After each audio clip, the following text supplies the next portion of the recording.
ನಾನು ಕೂಡ ಬರದ ವಿಚಾರದಲ್ಲಿ ಭಾರತೀಯ ಜನತಾ ಪಾರ್ಟಿ ನಿಲುವನ್ನು ಸ್ಪಷ್ಟವಾಗಿ ನಾನು ಹೇಳಿದ್ದೆ.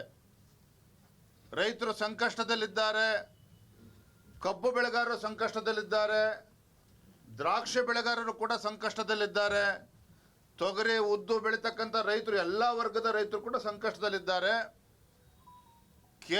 ಕೇಂದ್ರ ಸರ್ಕಾರದ ಬಗ್ಗೆ ಬಟ್ಟು ಮಾಡಿ ತೋರಿಸ್ತಕ್ಕಂಥದ್ದನ್ನು ಬಿಟ್ಟು ಕಳೆದ 7 ತಿಂಗಳಲ್ಲಿ ನೀವೇನು ಮಾಡಿದ್ದೀರಿ ಅನ್ನೋ ಪ್ರಶ್ನೆನ ಭಾರತೀಯ ಜನತಾ ಪಾರ್ಟಿ ಮಾಡಿದೆ, ನಾನು ಸಹ ಮಾಡಿದ್ದೇನೆ.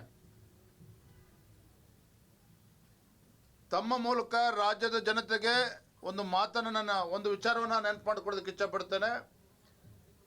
ಈ ಜವಾಬ್ದಾರಿಯುತ ಕಾಂಗ್ರೆಸ್ ಸರ್ಕಾರ ಎಷ್ಟು ಬೇಜವಾಬ್ದಾರಿಯಿಂದ ನಡೆದುಕೊಂಡಿದೆ ಅಂತ ಹೇಳಿದ್ರೆ, ಜಿಲ್ಲಾ ಉಸ್ತುವಾರಿ ಸಚಿವರು ಅವ್ರು ಏನು ಮಾಡ್ತಿದ್ದಾರೆ ಅಂತೇಳಿ ಯಾರೂ ಕೂಡ ಗೊತ್ತಾಗ್ತಾ ಇಲ್ಲ. ಇಂಥ ಬರಗಾಲದ ಸಂಕಷ್ಟದ ಸಂದರ್ಭದಲ್ಲಿ ಉಸ್ತುವಾರಿ ಸಚಿವರು ಜಿಲ್ಲಾ ಪ್ರವಾಸ ಮಾಡ್ತಾರೆ, ಪರಿಸ್ಥಿತಿಯ ಬಗ್ಗೆ ಅವಲೋಕನ ಮಾಡ್ತಾರೆ, ಎಲ್ಲ ಜಿಲ್ಲಾ ಅಧಿಕಾರಿಗಳ ಸಭೆಯನ್ನು ಕರೆದು ಏನು ಸಮಸ್ಯೆಗೆ ಯಾವ ರೀತಿ ಸ್ಪಂದನೆ ಮಾಡಬೇಕು, ಏನು ಪರಿಹಾರವನ್ನು ಕೊಡಬೇಕು ಅಂತೇಳಿ ಸಮಾಲೋಚನೆ ಮಾಡ್ತಾರೆ ಅಂತ ಅಂದ್ಕೊಂಡಿದ್ದು. ಅದನ್ನು ಕೂಡ ಉಸ್ತುವಾರಿ ಸಚಿವರ ಕಡೆಯಿಂದನೂ ಆಗಿಲ್ಲ. ಬದಲಾಗಿ ಅಸಂಬದ್ಧ ಹೇಳಿಕೆಗಳು ಶಿವಾನಂದ ಪಾಟೀಲ್ ಅವರಿಂದ ಹಿಡಿದು ಮಂತ್ರಿಗಳ ಉದ್ದಟತನದ ಹೇಳಿಕೆಗಳನ್ನು ಕೂಡ ತಾವು ಗಮನಿಸಿದ್ದೀರಿ.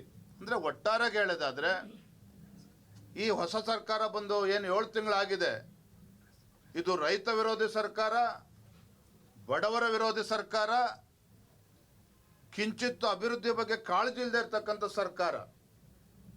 ಕಾರಣ ಏನಪ್ಪ ಅಂತ ಹೇಳಿದ್ರೆ, ಯಾವುದೇ ಒಬ್ಬ ಶಾಸಕರಿಗೆ BJP ಶಾಸಕರ ಬಗ್ಗೆ ನಾನು ಮಾತಾಡ್ತಿಲ್ಲ, ತಪ್ಪು ತಿಳ್ಕೊಬೇಡಿ ನೀವು. ಕಾಂಗ್ರೆಸ್ ಪಕ್ಷದ ಶಾಸಕರ ಕ್ಷೇತ್ರಗಳಲ್ಲೂ ಕೂಡ ಆ ಶಾಸಕರುಗಳು ತಲೆ ಎತ್ಕೊಂಡು ಓಡಾಡದೇ ಇರತಕ್ಕಂಥ ಪರಿಸ್ಥಿತಿ ರಾಜ್ಯದಲ್ಲಿ ನಿರ್ಮಾಣ ಆಗಿದೆ. ಅನುಕ್ಷಣದ ಸುದ್ದಿಗಳಿಗಾಗಿ ವಿಸ್ತಾರ ನ್ಯೂಸ್ ಯೂಟ್ಯೂಬ್ ಚಾನೆಲ್ ಸಬ್ಸ್ಕ್ರೈಬ್ ಮಾಡಿ.